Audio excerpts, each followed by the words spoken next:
কল্পকথন by Kallol আমাদের আজকের নিবেদন চার্লস ডিকেন্সের উপন্যাস আ টেল অফ টু সিটিজ শেষ পর্ব।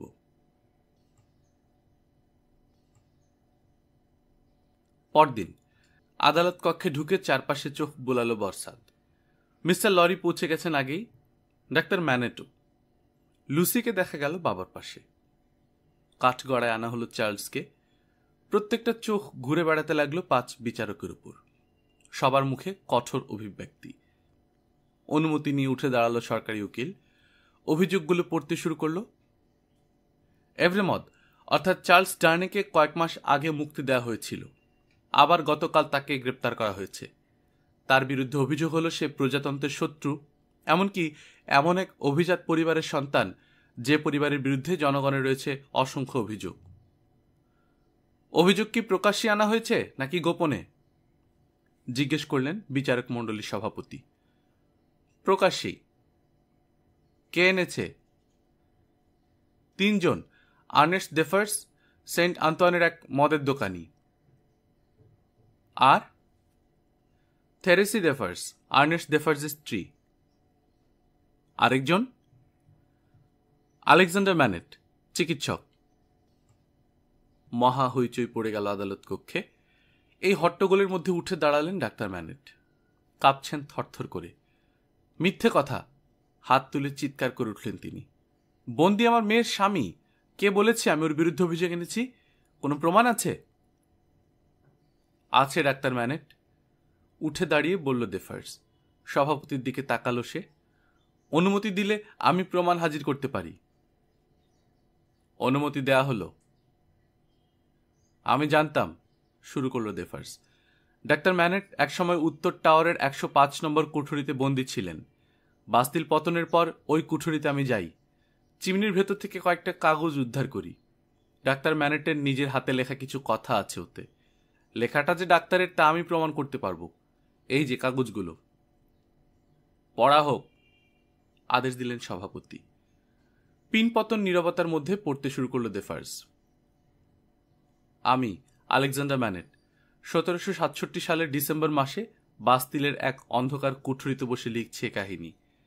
লেখাটা চিমনির ভেতর লুকিয়ে রাখার জন্য একটা গর্ত খুঁড়ে রেখেছি। আশা করি আমার মৃত্যুর পর কেউ এটা উদ্ধার করে জানতে পারবে আমার অনেক না জানা কথা। আমি শপথ করে বলছি, এই কাগজে যা লেখা হয়েছে তার প্রত্যেকটা কথাই সত্যি। 1757 সালের ডিসেম্বর মাস, জ্যোৎস্না প্লাবিত রাত।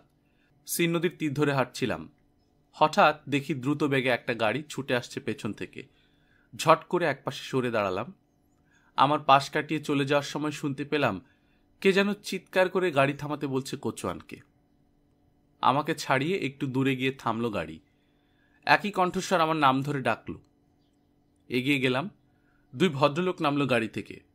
দুজনই বয়সে যুবক, চেহারাতেও যথেষ্ট মিল। 2 ভাই মনে হলো। তুমি ডাক্তার ম্যানেট না? জিজ্ঞেস করলো একজন। জি। তোমাকে আমাদের সঙ্গে যেতে হবে, গাড়িতে ওঠো। নীরবে ওদের আদেশ পালন করা ছাড়া উপায় ছিল না।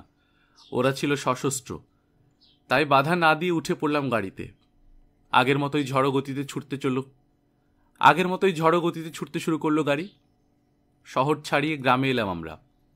নির্জন একটা বাড়ির সামনে থামলো গাড়ি। ওপরের ঘর থেকে ভেসে আসছিল একটানা গোঙানির শব্দ।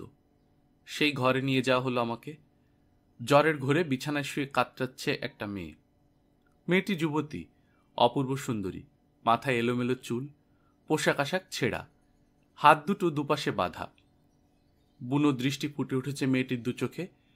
একটু পরপরই চিৎকার করে উঠছে, আমার স্বামী, আমার বাবা, আমার ভাই। এভাবেই চলতে লাগলো। কতক্ষণ যাবৎ চলছে এরকম? জানতে চাইলাম। গত রাত থেকে, বলল 2 ভাইয়ের বড়জন। কি দিয়ে চিকিৎসা করব?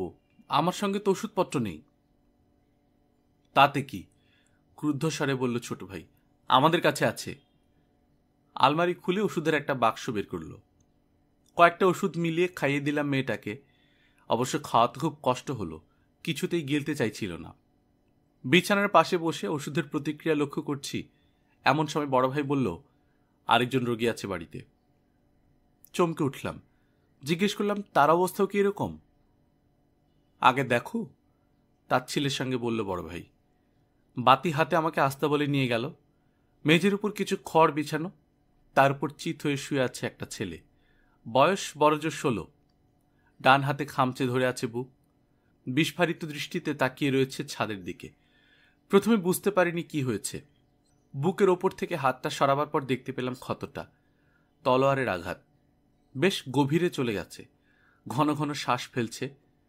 শিগগিরই মারা যাবে ছেলেটা। বড় ভাইয়ের দিকে ফিরে জিজ্ঞেস করলাম, কেমন করে হলো? ছোকরাটা একটা পাগলা কুকুর, আমার ভাইকে হত্যা করতে চেয়েছিল। লোকটার গলা শুনে আস্তে আস্তে ঘুরে তাকালো ছেলেটা, তারপর আমার দিকে ফিরে বলল, তুমি কি ওকে দেখেছো ডাক্তার? হ্যাঁ, দেখেছি। ও আমার বোন, আমরা ওই লোকটার প্রজা। আমার বোনের বিয়ের কয়েক সপ্তাহ পরই ওই লোকটার কুনজর পড়ে আমার বোনের উপর। প্রাসাদে আসতে বলে আর আমার বোন ওকে অপমান করে তাড়িয়ে দেয়। তারপর দু ভাই মিলে আমার বোনের স্বামীকে ধরে নিয়ে যায়। দিনের পর দিন ওদের নির্যাতনে একদিন মারা গেল সে। তারপর ওরা এসে ধরে নিয়ে যায় আমার বোনকে। প্রতিশোধের আগুন জ্বলে ওঠে আমার মাথায়। গত রাতে একটা তলোয়ার জোগাড় করে ছুটে আসি, কিন্তু আমি হলাম চাষার ছেলে, অস্ত্রবিদ্যায় অশিক্ষিত। শিক্ষিত তলোয়ারবাজের সাথে পারিনি, তবু লড়েছিলাম কিছুক্ষণ। কথা বলতে বলতে হাঁপিয়ে গেছে ছেলেটা, দম নেয়ার জন্য একটু থামল। মৃত্যুর ছায়া ঘনিয়ে আসতে দেখলাম ওর মুখে। আমাকে একটু তোলো ডাক্তার, কোথায় সেই শয়তানটা? আস্তে আস্তে মাথাটা উঁচু করলাম ছেলেটার, আমার হাঁটুর উপর রাখলাম। বড় ভাইয়ের দিকে তাকালো ছেলেটা, মুঠো পাকিয়ে সমস্ত শক্তি এক করে বলল, মার্কুইস, তোমার বংশের শেষ সন্তানটিকে পর্যন্ত এই নিষ্ঠুরতার কৈফিয়ত দিতে হবে। আমার বুকের রক্ত দিয়ে লিখে রেখে গেলাম। প্রাণপণে একবার উঠে বসার চেষ্টা করলো ছেলেটা, তারপর ঢলে পড়ল। আস্তে করে নামিয়ে রাখলাম মাথাটা। আবার এলাম মেয়েটার ঘরে। তখনও গোঙাচ্ছে মেয়েটা। ওর যন্ত্রণা কমাবার চেষ্টা করলাম। মার্কুইস ঢুকলো কক্ষে। মারা গেছে নাকি জিজ্ঞেস করলো সে। না, জবাব দিলাম আমি, তবে খুব একটা দেরিও নেই। ডাক্তার, আমার ভাইয়ের এই বিপদ দেখে আমি এদের চিকিৎসা করানোর পরামর্শটা দিয়েছিলাম। তোমার বয়স কম, এর মধ্যে যথেষ্ট সুনাম অর্জন করেছ, ভবিষ্যতে আরও উন্নতি করবে। সুতরাং এখানে যা দেখলে তা শুধু দেখলেই, কারো কাছে বলতে পারবে না। মার্কুইস যে আমাকে ভয় দেখাবার জন্য কথাগুলো বলছে তা আমার বুঝতে অসুবিধা হলো না। আর এখানে এসে যা দেখলাম এবং শুনলাম তাতে ভয় পাবার যথেষ্ট কারণ ছিল। তাই খুব হিসেব করে জবাব দিলাম, মুসিয়ে, পেশায় আমি ডাক্তার, রোগীদের গোপনীয়তা রক্ষা করে আমার কর্তব্য। আমার জবাব শুনে চলে গেল মার্কুইস। মেয়েটার দিকে মনোযোগ দিলাম, নাম জিজ্ঞেস করলাম, পরিচয় জানতে চাইলাম, কিন্তু কিছুই বলল না মেয়েটা। বালিশের উপর রাখা মাথাটা এপাশ ওপাশ নাড়ল শুধু। ঘণ্টাখানিক পর মারা গেল মেয়েটা। নিচের ঘরে অস্থিরভাবে পায়চারি করছিল দু ভাই, খবরটা জানালাম তাদের। ধন্যবাদ ডাক্তার, বলল মার্কুইস। আমাকে একটা স্বর্ণমুদ্রা ভরা চামড়ার থলে দিল। থলেটা নিলাম, তবে রেখে দিলাম টেবিলের উপর। ততক্ষণে মন স্থির করে ফেলেছি কিছুই নেব না ওদের কাছ থেকে। মাফ করবেন মুসি, আমি কিছু নিতে পারবো না। কিছুক্ষণ আমার মুখের দিকে তাকিয়ে রইল দু ভাই, কথা বলল না কেউ। তারপর মাথা ঝাঁকিয়ে বেরিয়ে গেল। আমাকে বাড়িতে পৌঁছে দিল কোচওয়ান। পরদিন আমার বাড়ির সামনে ছোট্ট একটা বাক্স পেলাম। বাক্সের উপর আমার নাম লেখা, ভেতরে পাওয়া গেল সেই স্বর্ণমুদ্রা ভর্তির থলেটা। ব্যাপারটা আমাকে খুব ভাবিয়ে তুলল। অনেক চিন্তা ভাবনার পর শেষে সিদ্ধান্ত নিলাম পুরো ঘটনাটা লিখিতভাবে মন্ত্রীকে জানাবো। তবে আমার স্ত্রীর কাছে সব গোপন রাখলাম। পরদিন খুব ভোরে উঠে চিঠিটা লিখতে শুরু করলাম। সবেমাত্র শেষ করেছি, এমন সময় এক ভদ্রমহিলা এলেন আমার বাড়িতে। মার্কুইস সেন্ট অ্যাভ্রামোদের স্ত্রী বলে পরিচয় দিলেন। তার সঙ্গে কথা বলে বুঝলাম মূল ঘটনাটা তিনি জানেন, তবে হতভাগ্য মেয়েটা যে মারা গেছে তা জানেন না। একটা মেয়ে হয়ে আরেকটা মেয়ের এমন সর্বনাশে তিনি ব্যথিত হলেন। গোপনে মেয়েটাকে সাহায্য করতে চাইলেন।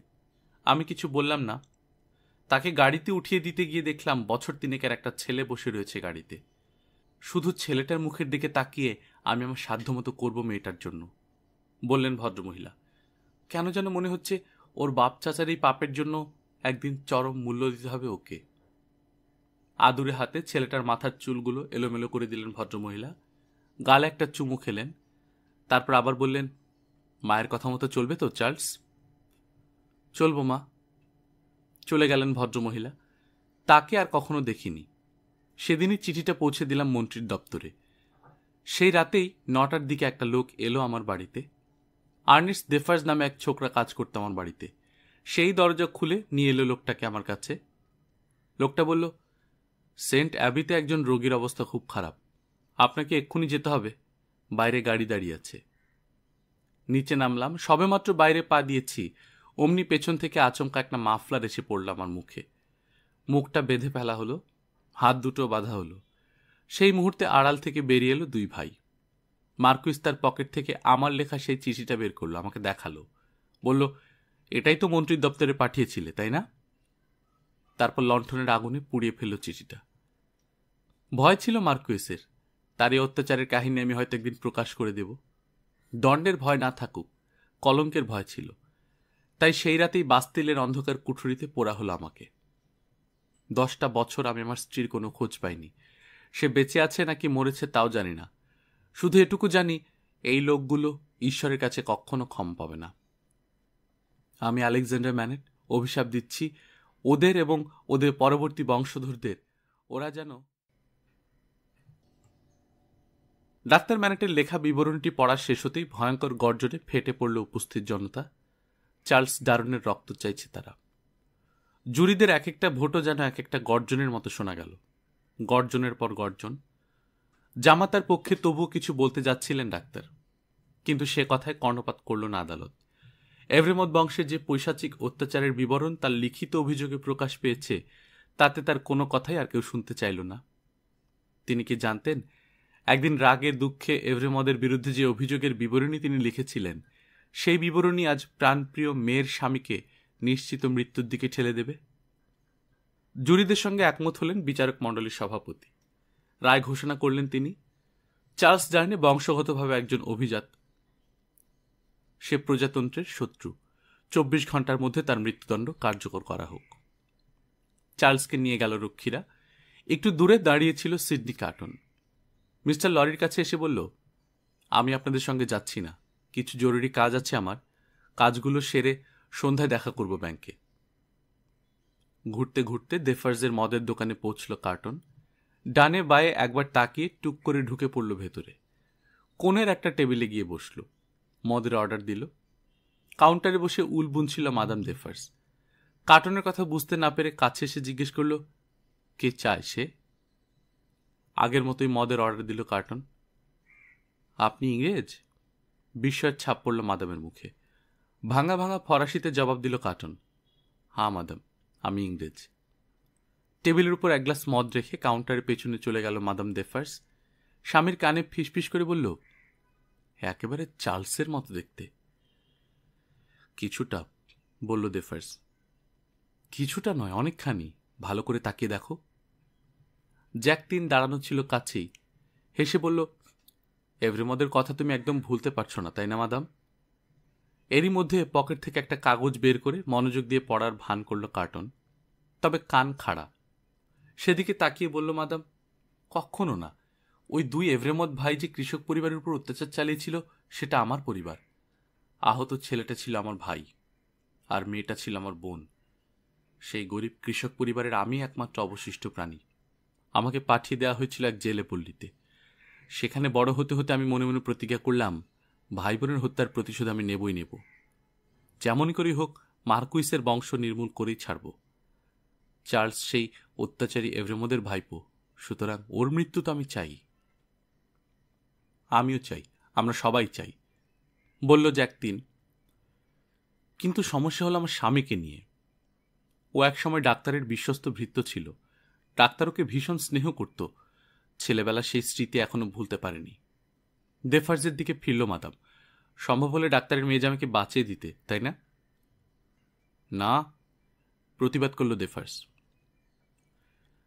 কয়েকজন খদ্দের ঢুকল এমন সময়। চুপ হয়ে গেল ওরা। কাগজের উপর থেকে মুখ তুলল কার্টন। মদের দাম মিটিয়ে বেরিয়ে গেল। মিস্টার লরির বাড়ির দিকে হেঁটে চলল। বাড়িতে পাওয়া গেল মিস্টার লরিকে। অস্থিরভাবে পায়চারি করছেন, চোখে মুখে দুশ্চিন্তার ছাপ। কার্টনকে দেখে পায়চারি থামালেন তিনি। সব শেষ, ধরা গলায় বললেন মিস্টার লরি। রাষ্ট্রপতির সাথে দেখা করেছে ডাক্তার, সরকারি উকিলের সাথেও কথা বলেছে। কিন্তু সবারই একটাই কথা, জুরিদের সিদ্ধান্তই চূড়ান্ত। আবার পায়চারি শুরু করলেন মিস্টার লরি। বসে রইল কার্টন। কিছুক্ষণ পর পায়চারি থামিয়ে আবার শুরু করলেন তিনি। ডাক্তারের মুখের দিকে তাকানো যাচ্ছে না। সারা দিন পাগলের মতো রাস্তায় রাস্তায় ঘুরেছে। যেখানে তিলমাত্র সহানুভূতি পাবার আশা আছে সেখানেই গেছে, সবার দরজায় ঘুরেছে। কিন্তু এই কয়েক সপ্তাহে কত লোকের উপকার যে করেছে সে! কিন্তু আশ্চর্য, কেউ আজ তাকে বিন্দুমাত্র সাহায্য করতে রাজি হল না। বেপরোয়া বিপ্লবীদের ভয়ে সবাই লেজ গুটিয়ে ফেলেছে। চার্লসকে আর বাঁচানো গেল না। ডাক্তার এখন আছেন কোথায়? জিজ্ঞেস করল কার্টন। কারো কাছে গেছে হয়তো, আবার আসবে বলে গেছে। মাঝরাতের দিকে ফিরলেন ডাক্তার ম্যানেট। উস্কো খুস্কো চুল, উদ্ভ্রান্ত দৃষ্টিতে তাকাচ্ছেন চারপাশে। কি যেন খুঁজছেন। কেউ কিছু বলার আগেই হঠাৎ চিৎকার করে উঠলেন তিনি। না না, কিচ্ছু হয়নি, কিচ্ছু করতে পারিনি, কেউ কোনো আশা দেয়নি। হঠাৎ থেমে গেলেন ডাক্তার ম্যানেট। গায়ের কোটটা ছুঁড়ে ফেললেন। তারপর আবার চিৎকার করে উঠলেন, আমার বেঞ্চটা কোথায়? জুতা সেলাই সরঞ্জামগুলি কোথায়? কোথায় সেগুলো? আকাশ ভেঙে পড়ল মিস্টার লরির মাথায়। পুরনো পাগলামি ফিরে এসেছে ডাক্তারের। তার মন আবার চলে গেছে 105 উত্তর টাওয়ারে। ধরাধরি করে সোফায় শুইয়ে দেওয়া হলো ডাক্তারকে। সেই সাথে আশ্বাস দেওয়া হলো তার জুতা সেলাইয়ের সবকিছু এনে দেওয়া হবে। বেশ কিছুক্ষণ কেটে গেল নীরবে। তারপর কথা বলল কার্টন। ওনাকে বাসায় পৌঁছে দিন মিস্টার লরি। বলতে বলতে ঝুঁকে ডাক্তারের কোটটা তুলল। হঠাৎ একটা কাগজ পড়ল মেঝেতে। কাগজটা কুড়িয়ে নিল কার্টন। মাই গড, এই যে দেখছি ডাক্তার আর লুসির প্যারিস ছাড়ার ছাড়পত্র। নিজের পকেট থেকে একই রকম আরেকটা কাগজ বের করল কার্টন। আমারটাও রাখুন। তোমারটা কেন? জিজ্ঞেস করলেন মিস্টার লরি। তোমার লাগবে না? লাগবে, আপাতত আপনার কাছে রাখুন, পরে নিয়ে নিব। কাল চার্লসকে দেখতে কারাগারে যাব, ওগুলো ওখানে না নেয়াই ভালো। ডাক্তারদের কোনো বিপদের সম্ভাবনা আছে নাকি? আছে। মার্কুইসদের চিরশত্রু মাদাম দেফার্স লেগেছে পেছনে। শুনেছি চার্লসের মৃত্যুর পর ডাক্তার আর লুসিকে বন্দি করা হবে। তবে আপনি চেষ্টা করলে ওদের বাঁচাতে পারেন। তা কি করে সম্ভব? অবাক হয়ে বললেন মিস্টার লরি। চার্লসের মৃত্যুদণ্ড কার্যকর হবে আগামীকাল বেলা 3টায়। এর আগ পর্যন্ত ওরা নিরাপদ। কাজে আগামীকাল সকালের দিকে একটা গাড়ি ভাড়া করে রাখবেন, যেন দুপুর নাগাদ আমরা রওনা হয়ে যেতে পারি। ঠিক আছে, খুবই চিন্তিতভাবে বললেন মিস্টার লরি। লুসিকে আজ রাতেই বলে রাখবেন ওর বাচ্চা এবং বাবার সামনে সমূহ বিপদ। ওদের মুখের দিকে তাকিয়ে ও যেন প্যারিস ছেড়ে চলে যায়। বলবেন এটা ওর স্বামীর শেষ ইচ্ছা। উঠানে গাড়ি দাঁড় করিয়ে অপেক্ষা করবেন। আমি পৌঁছা মাত্র রওনা হয়ে যাবেন সীমান্তের দিকে। তোমার জন্য কতক্ষণ অপেক্ষা করব? জিজ্ঞেস করলেন মিস্টার লরি। বেশিক্ষণ না, আমার ছাড়পত্র রয়েছে আপনার কাছে। আমি পৌঁছা মাত্র গাড়ি ছেড়ে দেবেন। কোনো অবস্থাতেই যেন এই পরিকল্পনার রদবদল না হয়, তাহলে একজনও প্রাণে বাঁচবে না, মনে থাকবে? হ্যাঁ। এবার তাহলে পৌঁছে দিন ওনাকে। ডাক্তারের একটা হাত তুলে ঠোঁট ছোয়ালো কার্টন, তারপর বেরিয়ে গেল। রাত তখন অনেক। হেঁটে হেঁটে লুসিদের বাসার কাছে পৌঁছালো। একটা ঘরে আলো জ্বলছে তখনও। কয়েক মুহূর্ত তাকিয়ে রইল বাড়িটার দিকে। তারপর যাবার আগে হাত তুলে শুভকামনা করল লুসির, আর বিড়বিড় করে বলল, বিদায় বন্ধু। আরও কিছুক্ষণ হাঁটল কার্টন। পকেট থেকে এক টুকরো কাগজ আর কলম বের করে রাস্তায় বাতের নিচে গিয়ে দাঁড়ালো। কিছু লিখল কাগজে। তারপর হাঁটতে হাঁটতে একটা ওষুধের দোকানের সামনে গিয়ে থামল। দোকান বন্ধ করার আয়োজন করছে। দ্রুত ঢুকে পড়ল ভেতরে। কাউন্টারের উপর রাখল কাগজটা। এক নজর চোখ বুলিয়ে মুখ তুলে তাকালো দোকানি। এগুলি কি তোমার নিজের জন্য? জিজ্ঞেস করল সে। হ্যাঁ। এগুলো একসাথে মেশালে কি হতে পারে জানো তো? জানি। তাহলে সাবধান। ছোট ছোট কয়েকটা ঠোঙায় ওষুধগুলো ভরে দিল দোকানি। সাবধানে সেগুলো পকেটে ঢোকালো কার্টন। তারপর দাম মিটিয়ে হাসি মুখে বেরিয়ে এলো দোকান থেকে। আবার হাঁটতে লাগলো উদ্দেশ্যহীনভাবে। কনসিয়ারগারি কারাগার। মৃত্যুর প্রহর গুনছে চার্লস ডার্নে। ও একা নয়, আরো 51 জন হতভাগ্য বন্দী রয়েছে ওর সাথে। কাল সবাইকে ঠেলে দেওয়া হবে গিলোটিনের তলায়। এজন্য মোটেও চিন্তিত নয় ও। জানে এভাবে কত না নিরপরাধ মানুষ বীরের মতো আলিঙ্গন করেছে মৃত্যুকে। তাই সমস্ত চিন্তা ভাবনা দূর করে দিয়ে চিঠি লিখতে বসল। লুসিকে লিখল। ডাক্তার ম্যানেটের কারাবাসের পেছনের বাপ চাচা ষড়যন্ত্র ছিল, তাও জেনেছে আদালতে ডাক্তারের লেখা বিবরণটি শোনার পর। লুসির কাছে নিজের আসল পরিচয় কেন গোপন করেছিল তাও লিখল।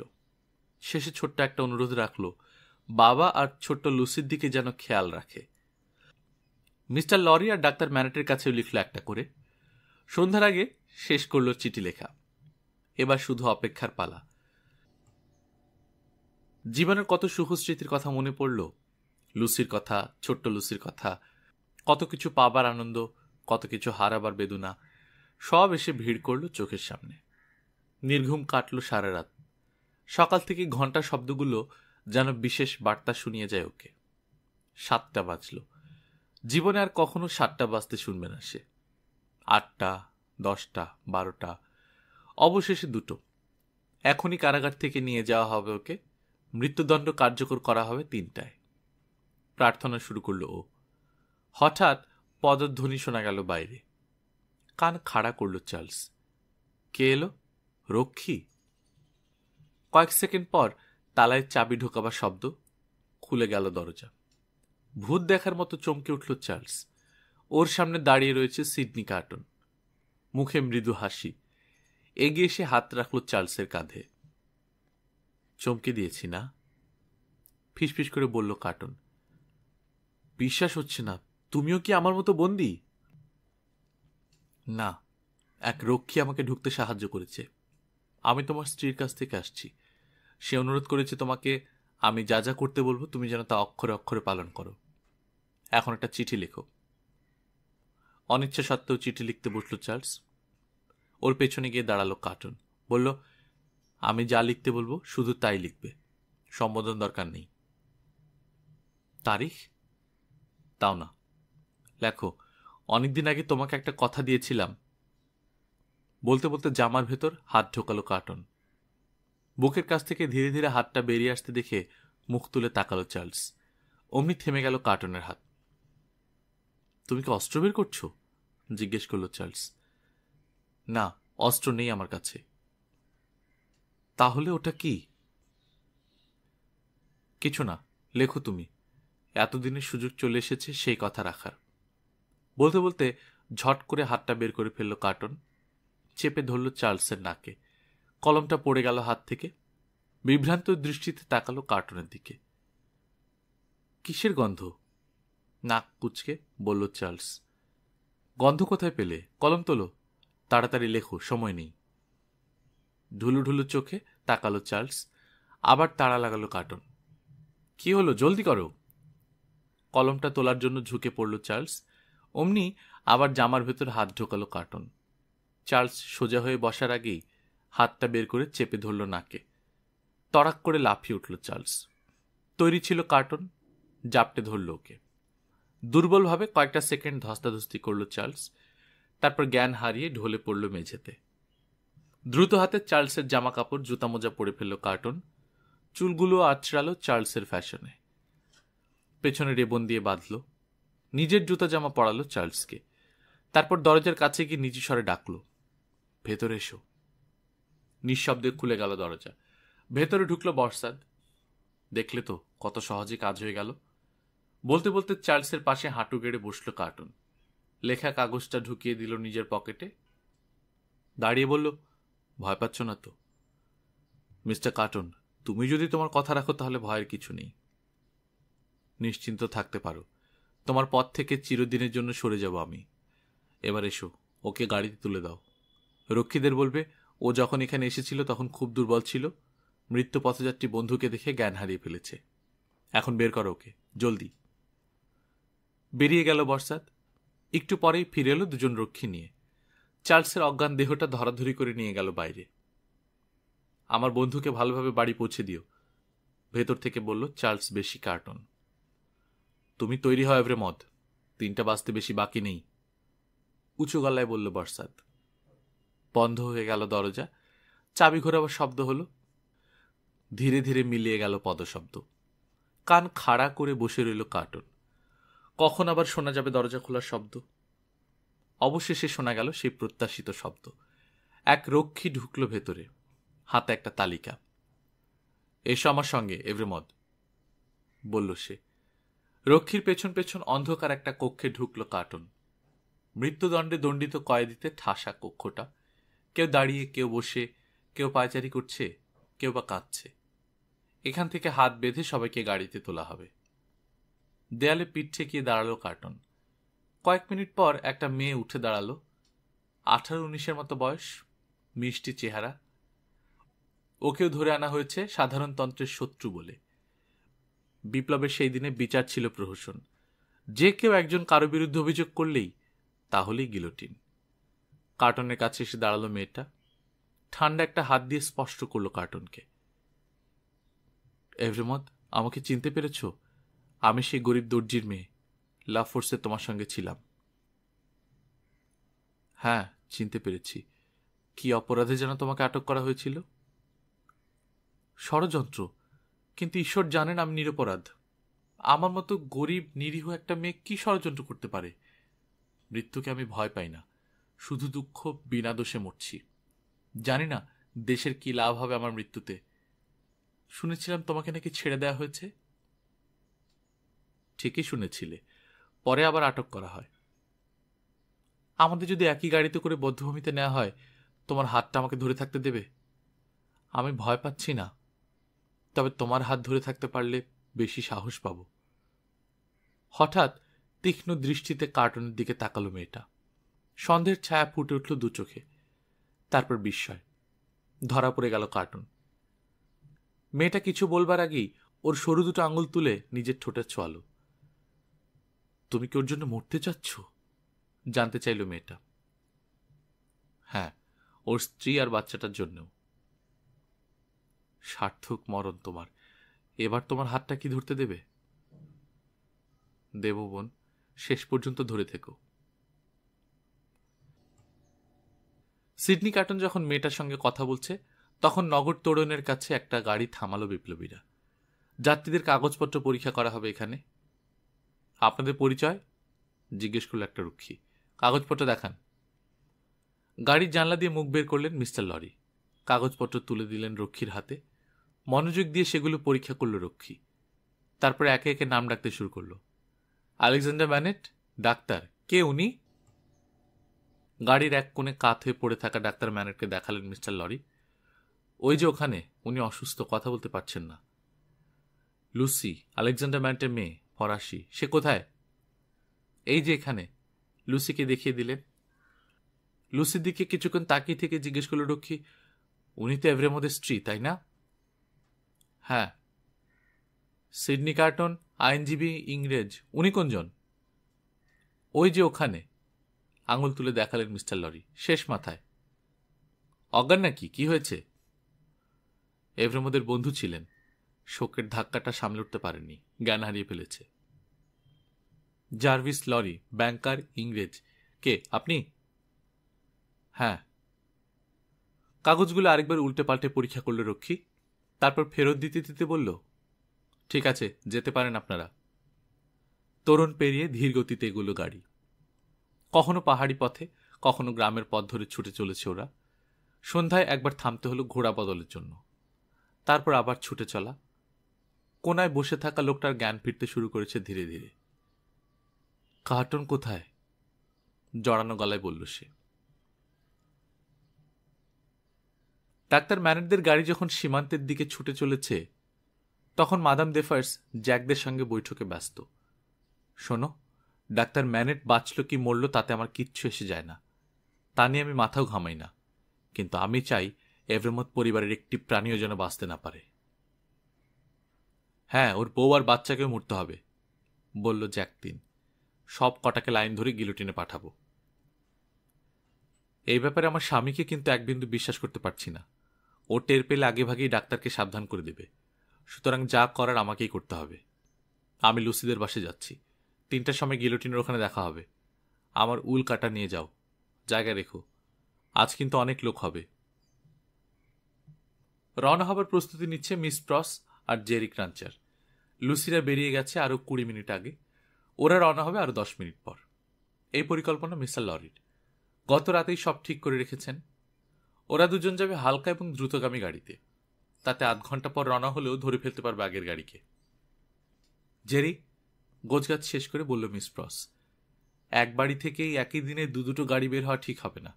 বিপ্লবীদের সন্দেহ হতে পারে। হ্যাঁ, কথাটা তো ঠিকই বলেছ। তাহলে এক কাজ করো, গাড়ি আসার এখনো 10 মিনিট বাকি। তুমি এখনই বেরিয়ে যাও। গাড়ি থামিয়ে ক্যাথেড্রালের কাছে অপেক্ষা করো। 3টার মধ্যে পৌঁছে যাব আমি। বেরিয়ে গেল জেরি ক্রাঞ্চার। তার কয়েক মিনিট পর বাড়িতে ঢুকলো মাদাম দেফার্স। এভরেমোদের বউ কোথায়? ঠান্ডা গলায় জানতে চাইল সে। কি দরকার? জিজ্ঞেস করল মিস প্রস। দেখা করতে চাই। দেখা হবে না। দেখা না করে আমি যাব না। ওকে লুকিয়ে রেখে লাভ হবে না। বলো গিয়ে আমি দেখা করতে চাই। না, বলবো না। বদমাইশ মহিলা। শুয়োরের বাচ্চা, চিৎকার করে উঠল মাদাম দেফার্স। ধাড়ি শুয়োর কোথাকার, পথ ছাড় আমার, ভেতরে যেতে দে। মিস প্রসের পাশ কাটিয়ে ভেতরে ঢোকার চেষ্টা করল সে। খবরদার, চোখ পাকিয়ে বলল মিস প্রস। আমার গায়ে যদি হাত তুলিস, তোর মাথার একটা চুল আমি রাখব না। কি এত বড় স্পর্ধা? অগ্নিমূর্তি ধারণ করল মাদাম দেফার্স। আমার দেশের মাটিতে দাঁড়িয়ে আমাকে চোখ রাঙাচ্ছিস? এর মজা টের পাবি। আগে ডাক্তারকে ডাকি। মিস প্রসের কাঁধের উপর দিয়ে তাকিয়ে চিৎকার করে ডাকল সে। ডাক্তার, এভরেমোদের বউ, কেউ আছো বাড়িতে? জবাব দাও, আমি মাদাম দেফার্স। কেউ জবাব দিল না। কেমন যেন সন্দেহ হল মাদাম দেফার্সের। আচমকা এক ধাক্কায় মিস প্রসকে একপাশে সরিয়ে দিয়ে ঢুকে পড়ল ভেতরে। ক্ষিপ্র বেগে এগিয়ে গিয়ে পরপর খুলে ফেলল 3টে ঘরের দরজা। কেউ নেই, শূন্য ঘর। তাড়াহুড়ো করে মালপত্র সরানো হয়েছে। মেজের উপর ছড়িয়ে ছিটিয়ে রয়েছে কিছু কিছু। শেষ ঘরটার দিকে এগোবার সময় সামনে এসে দাঁড়ালো মিস প্রস। সরে দাঁড়া, ওই ঘরটাও দেখতে দে। না, কখনো না। মুহূর্তে বাঘিনীর রূপ ধারণ করল মাদাম দেফার্স। মিস প্রসকে আঘাত করার জন্য হাত তুলল। প্রস্তুত ছিল মিস প্রস। সঙ্গে সঙ্গে কোমর জড়িয়ে ধরল মাদামের। শুরু হলো ধস্তাধস্তি। নিজেকে ছাড়িয়ে নেওয়ার জন্য আপ্রাণ চেষ্টা করছে মাদাম। তবুও ছাড়ল না মিস প্রস। মাথা নিচু করে জাপটে ধরে রইল মাদাম দেফার্সকে। কেটে গেল কয়েকটা মুহূর্ত। তারপর চট করে কৌশল পরিবর্তন করল মিস প্রস। সজোরে কাঁধ দিয়ে ঠেলে দেয়ালের দিকে নিয়ে যেতে লাগলো মাদামকে। ব্যাপারটা বুঝতে পেরে চমকে উঠল মাদাম দেফার্স। মিস প্রসের ওই ভারী শরীরের এক ধাক্কাতেই পাঁজরের হাড় সব গুঁড়ো হয়ে যাবে তার। মুক্ত হবার শেষ চেষ্টা করল মাদাম দেফার্স, কিন্তু বৃথা হল সব। মৃত্যু ভয় ফুটে উঠল তার চোখে মুখে। বেঁচে থাকার তাগিদ অনুভব করল। হাত ঢোকালো বুকের কাছে। মুখ তুলে তাকালো মিস প্রস। পিস্তলটা দেখল। তখনও পুরো বেরোয়নি পোশাকের আড়াল থেকে। চট করে মাদামকে ছেড়ে দিল মিস প্রস। বিদ্যুৎ গতিতে আঘাত করল মাদামের বুকে, পিস্তল ধরা হাতের উপর। সঙ্গে সঙ্গে তীব্র আলোর ঝলকানি, প্রচণ্ড একটা শব্দ। পিছিয়ে এলো মিস প্রস। ধোঁয়ায় অন্ধকার হয়ে গেছে চারপাশ। কয়েক সেকেন্ডের মধ্যেই ঘটে গেল সবকিছু। ধীরে ধীরে কেটে গেল ধোঁয়া। আর তখনই মাদাম দেফার্সকে দেখতে পেল মিস প্রস। চিত হয়ে মেঝেতে পড়ে রয়েছে, মৃত। ভয়ের একটা শীতল স্রোত নেমে গেল মিস প্রসের শির দ্বারা বেয়ে। ছুটে বেরিয়ে গেল লোকজন ডাকার জন্য। পর মুহূর্তেই ভেবে দেখল তাতে সমস্যা আরও বাড়বে। জেরার পর জেরা চলবে, হয়তো খুনের দায়ে ফেঁসে যাবে। সঙ্গে সঙ্গে ছুটে এলো ভেতরে। প্রয়োজনীয় জিনিসপত্র একটা ব্যাগে ভরল। বাইরে এলো আবার। ডানে বা একবার চোখ বোলালো, দরজায় তালা লাগালো। তারপর দ্রুত পায়ে হেঁটে চলল বড় রাস্তার দিকে। ক্যাথেড্রালটা বাড়ি থেকে একটু দূরে। ভাগ্য ভালো, সঙ্গে একটা স্কার্ফ ছিল। নইলে মুখে নখের আঁচড় আর উস্কো খুস্কো চুল নিয়ে রাস্তায় হাঁটা দায় হতো। স্কার্ফ দিয়ে মুখ আর মাথা ঢেকে নিয়ে দ্রুত পা চালালো ক্যাথেড্রালের দিকে। নিরাপদেই পৌঁছল। জেরি ক্রাঞ্চার তখনও আসেনি। তবে বেশিক্ষণ অপেক্ষা করতে হলো না। একটু পরেই গাড়ি নিয়ে হাজির হলো জেরি। রাস্তায় কোনো গোলমাল হচ্ছে? কিছুক্ষণ চলার পর জিজ্ঞেস করল মিস প্রস। না, সবসময় যেমন থাকে তেমনই আছে। তোমার কথা তো কিছু শুনতে পাচ্ছি না। কি বললে তুমি? আগের কথাই বলল জেরি, কিন্তু এবারে শুনতে পেল না মিস প্রস। আধ ঘন্টার মধ্যে কি কালা হয়ে গেল নাকি মেয়েটা, ভাবল জেরি। সত্যি বলছি, কিছু শুনতে পাচ্ছি না, কিছুই না। শুধু একবার আলোর ঝলকানি দেখলাম, তারপর প্রচণ্ড একটা শব্দ। মনে হয় ওই শব্দটি আমার জীবনের শোনা শেষ শব্দ। সত্যি তাই, বাকি জীবনে আর কিছুই শুনতে পায়নি মিস প্রস। কয়েদি বোঝাই 6টা গরুর গাড়ি এগিয়ে চলছে রাজপথ ধরে। 52 জন বন্দীকে নিয়ে যাওয়া হচ্ছে বধ্যভূমিতে। এদের মধ্যে রয়েছে অভিজাত, জমিদার, ধনী, গরিব, নানান পেশার নানান বয়সী বন্দী। সবাই এরা সাধারণতন্ত্রের শত্রু। গাড়িগুলোর আগে পিছে চলেছে 6 জন সশস্ত্র অশ্বারোহী। প্রথম প্রথম রাস্তায় দুপাশে ভিড় জমে যেত এদের দেখার জন্য। দূর দূরান্ত থেকে ছুটে আসতো লোকজন, কিন্তু এখন আর ওদিকে কেউ তাকায় না। দেখতে দেখতে অভ্যস্ত হয়ে গেছে। তবে আজকের ব্যাপারটা একটু অন্যরকম। আজ একজন বিশেষ বন্দীকে নিয়ে যাওয়া হচ্ছে বধ্যভূমিতে। এই জন্যই রাস্তার দুপাশে উপচে পড়া ভিড়। অনেকেই প্রশ্ন করছে অশ্বারোহীদের, এভরেমতকে কোন গাড়িতে নেওয়া হচ্ছে? ওই যে তৃতীয় গাড়িতে, তলোয়ার উঁচিয়ে দেখিয়ে দিচ্ছে অশ্বারোহীরা। অমনি সেদিকে ঘুরে যাচ্ছে জনতার দৃষ্টি।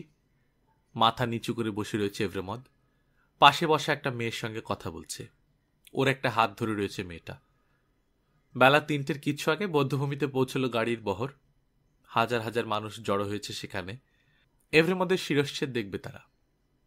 ভিড়ের ভেতর থেকে কেউ একজন মন্তব্য করল, ওর বাপ চাচারা যেমন করে মানুষের গলা কেটেছে, তেমন করে ওর গলাও কেটে ফেলো। দর্শকদের মধ্যে মহিলাদের সংখ্যাও কম নয়। গিলোটিনের একেবারে কাছ ঘেঁষে চেয়ারে বসেছে মাদাম দেফার্সের সঙ্গিনীরা। সবার হাতে উল আর কাটা। মাদাম দেফার্সের জন্য জায়গা রাখা হয়েছে। কয়েদিরা পৌঁছতেই অস্থির হয়ে উঠল তারা। থেরেসি কোথায়? চিৎকার করে উঠল একজন। চেয়ারের উপর দাঁড়িয়ে চারপাশে চোখ বুলালো। থেরেসিকে দেখেছ তোমরা কেউ? তাই তো, উল বুনতে বুনতে বলল আরেকজন। ও তো অনুপস্থিত থাকে না কখনো। আজও থাকবে না। থেরেসি, কোথায় তুমি? সাড়া নেই থেরেসির। কি হবে এখন? কয়দিন এসে গেছে। একটু পরেই তোমার চিরসূত্র এভরেমদের গলা কাটা হবে, আর তুমি এলে না। হতাশ মনে বসে পড়ল সে। প্রথম গাড়ি থেকে কয়দিন নামানো শুরু হলো। আলখেল্লা পরা জল্লাদরা তৈরি।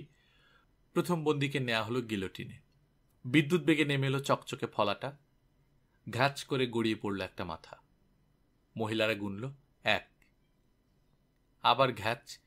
মহিলারা গুনল 2। এরপর শুধু ঘ্যাচ ঘ্যাচ ঘ্যাচ। উল বুনতে বুনতে গুনে চলেছে মহিলারা। 3, 4, 5। প্রথম গাড়ি শেষ। দেখতে দেখতে দ্বিতীয় গাড়িও শেষ। এবার তৃতীয় গাড়ি। কার্টন নামলো গাড়ি থেকে। পেছনে সেই মেয়েটা এখনো হাত ধরে রয়েছে কার্টনের। মেয়েটাকে ঘুরিয়ে নিজের মুখোমুখি দাঁড় করালো কার্টন, যাতে পেছনে গিলোটিনের বিভৎস দৃশ্য দেখতে না পারে। একটু ভয় লাগছে না আমার, বলল মেয়েটা। মনে হচ্ছে তুমি যেন কোন অমর লোক থেকে নেমে এসেছ আমাকে নিয়ে যেতে। তোমার হাত ধরে আছি বলে একটু ভয় করছে না আমার। তোমার সময় এলে আমার দিকে শুধু তাকিয়ে থাকবে, অন্য কোনো দিকে তাকিও না, অন্য কারো কথা ভেবেও না। চোখের পলকে শেষ হয়ে যাবে সব। ওরা তাড়াতাড়ি করবে তো? হ্যাঁ, তুমি কিছু টেরই পাবে না। অবশেষে কাঁধে একটা ছোঁয়া পেয়ে চমকে উঠল মেয়েটা। সময় হয়েছে? জবাব দিল না কার্টন। মেয়েটার একটা হাত তুলে ঠোঁটে ছোঁয়ালো। শেষবারের মতো দুটো আয়তচক্ষুর দৃষ্টি মেলে তাকালো মেয়েটা। ভয়ের লেশ মাত্র নেই সেই দৃষ্টিতে। আছে শুধু গভীর প্রশান্তি আর অপরিসীম প্রবল বিশ্বাস। সেই বিশ্বাস নেই ঘুরে দাঁড়ালো সে। এগিয়ে গেল গিলোটিনের দিকে। কার্টনকে আর সে দেখতে পাচ্ছে না এখন। মনে হলো যেন অদৃশ্য এক অবয়ব তার সামনে দণ্ডায়মান। শেষ মুহূর্তে অপলক সেদিকে তাকিয়ে রইল মেয়েটা। উল বুনতে বুনতে মহিলারা গুনল 22। এবার কার্টনের পালা। দৃঢ় পদক্ষেপে এগিয়ে গেল কার্টন। ভণ্ড বিচারকদের ভাবগম্ভীর মুখ, আলখেল্লা পরা জল্লাদদের রক্তলুলুপ দৃষ্টি আর শত সহস্র জনতার উল্লাস ছাপিয়ে চোখের সামনে ভেসে উঠল একটা দৃশ্য। এক মা তার সন্তানের কাছে রূপকথার গল্প বলছে। দুঃসাহসী এক বীরের গল্প। সেই বীরের নাম সিডনি কার্টন। বিশ্বজয়ের হাসি ফুটে উঠল কার্টনের মুখে। থমকে দাঁড়িয়ে অপসৃয়মান সুদূরের দিকে দৃষ্টি মেলে তাকালো একবার। বুক ভরে শ্বাস টানল। তারপর বীরের মতোই উঠে পড়ল বেদিতে। হঠাৎ মনে হলো ভয়ঙ্করভাবে কেঁপে উঠল পৃথিবীটা। সেই সঙ্গে সুতীব্র গর্জন করে ছুটে এলো উত্তাল উদ্দাম সমুদ্রের ঢেউ। ভাসিয়ে নিয়ে গেল সবকিছু। তারপর শুধু মৃত্যু, নিথর স্তব্ধতা। মহিলারা গুনল 23। গল্পকথন বাই কল্লোল চ্যানেলে আপনারা শুনছিলেন চার্লস ডিকেন্সের উপন্যাস আ টেল অফ টু সিটিজ। আজ শেষ হয়ে গেল 4র্থ পর্বের মাধ্যমে। আমরা নিয়মিত গল্প পাঠ করে শোনাচ্ছি।